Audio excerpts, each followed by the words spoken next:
Every precision missile ever built carries an explosive. The accuracy is just how close you can put the blast.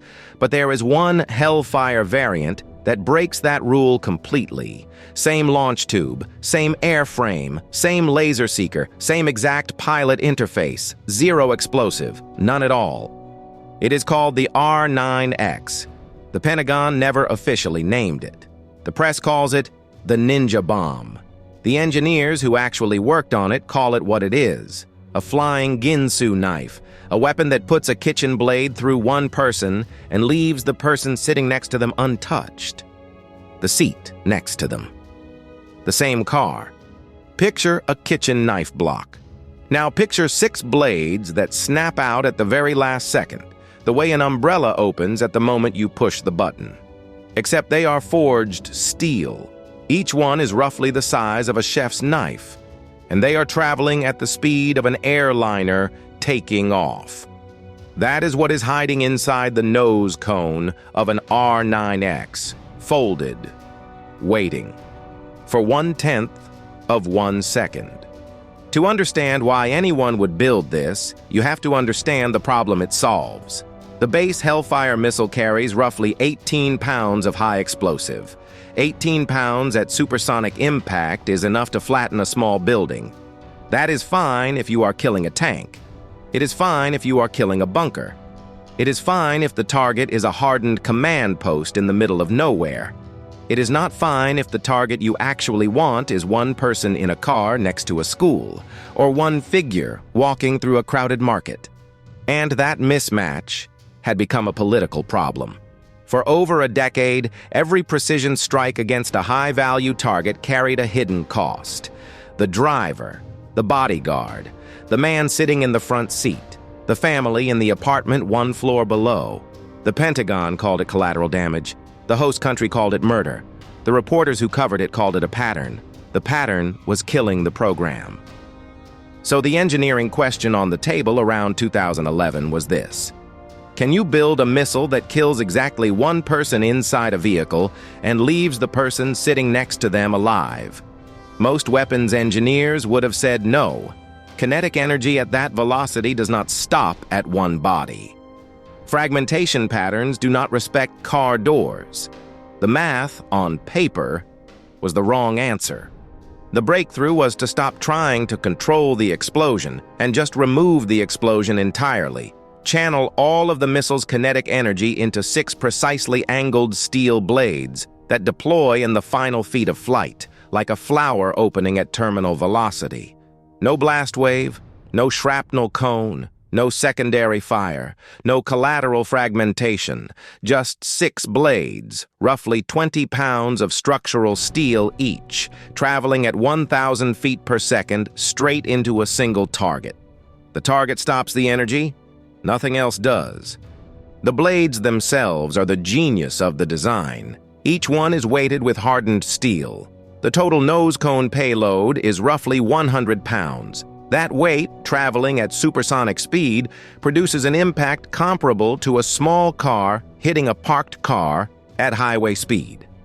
Except concentrated into 6 razor edges, and it can fit through a car windshield or a bedroom skylight or a sedan rooftop without spilling a drop of energy sideways. Every joule lands on the target. Nothing escapes. Timing is the other half of the engineering puzzle. The blades cannot deploy too early, or air resistance destroys the trajectory and the round goes wide. They cannot deploy too late, or they hit the target while still folded, like throwing a closed knife at someone.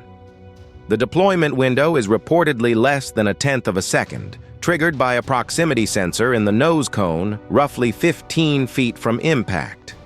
That is the kind of timing problem you usually solve in a Formula One engine bay, not on a missile leaving a drone at 400 miles an hour. And the blade geometry is not arbitrary. The 6 blades are arranged so their deployment cone covers a roughly 4-foot disc at the moment of impact. That is the width of a typical sedan front seat, wide enough to guarantee the target is inside the cone if the aim is anywhere close.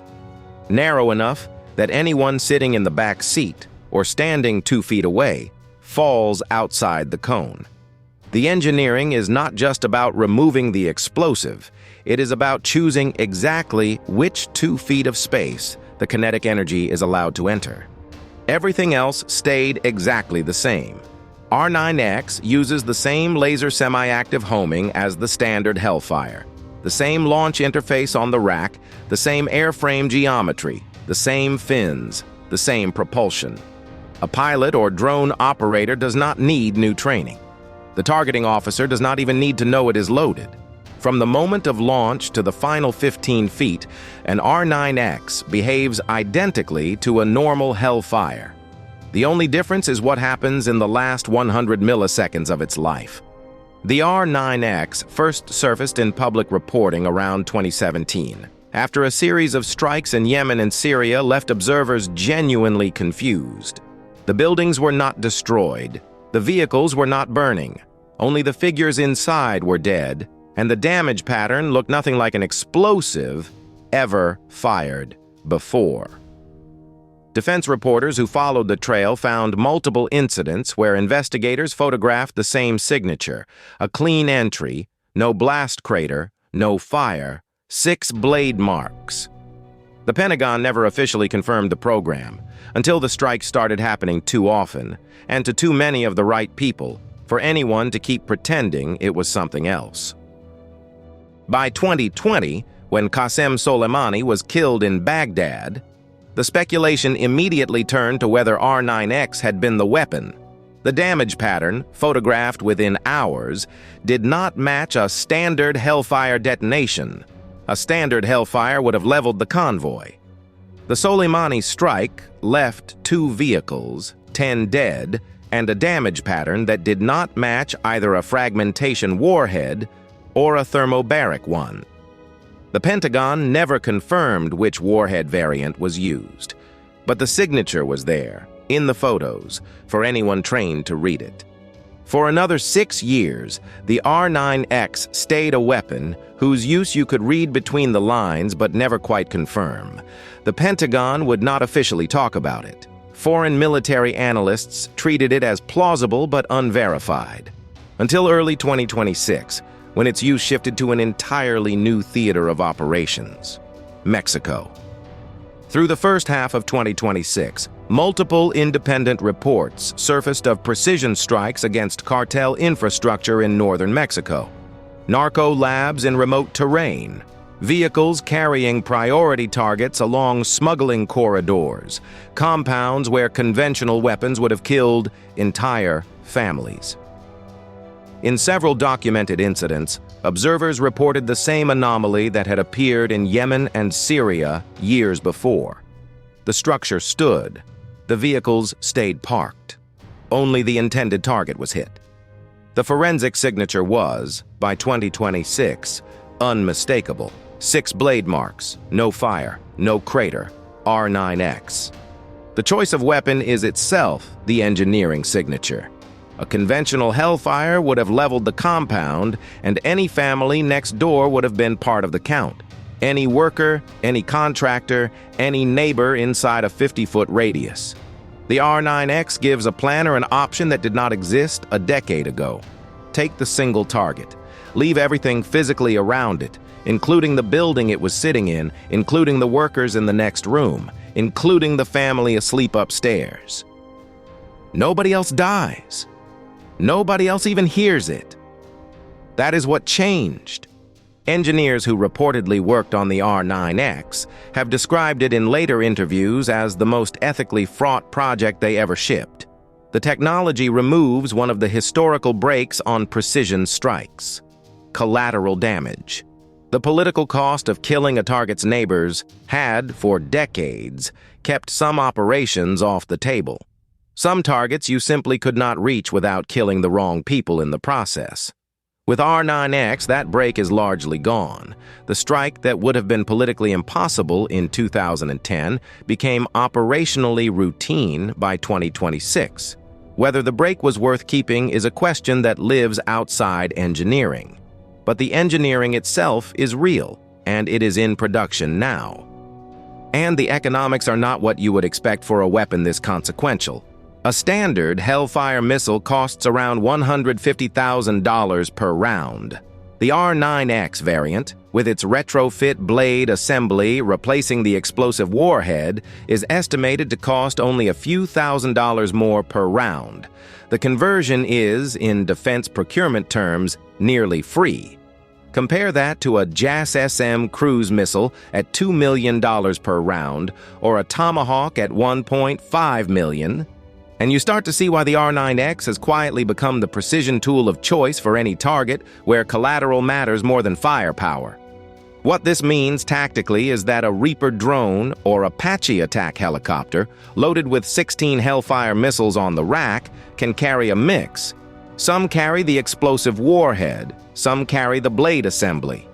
The pilot picks per target in real time based on what is around the target at the moment of engagement. Building, use the blast. Open desert, use the blast. Single car among others in a parking lot, use the blades. A weapons rack is no longer one mission profile. It is a menu, and the pilot reads off it in the final seconds before the trigger pull. This is the deeper lesson of the R9X program. The most consequential weapons innovation of the last decade did not come from a new airframe or a new propellant or a new guidance system.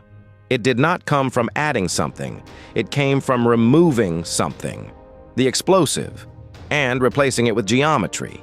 6 precisely angled steel blades, deployed in 1/10 of a second, traveling at the speed of a small airliner into exactly 4 feet of space and not 1 inch beyond. Engineers in adjacent programs are now asking the same question about other weapons in the inventory. The JASSM, the Tomahawk, the Brimstone, the Spike. Could you subtract the explosive payload from these systems too and replace it with kinetic geometry? The answer on paper is in many cases yes.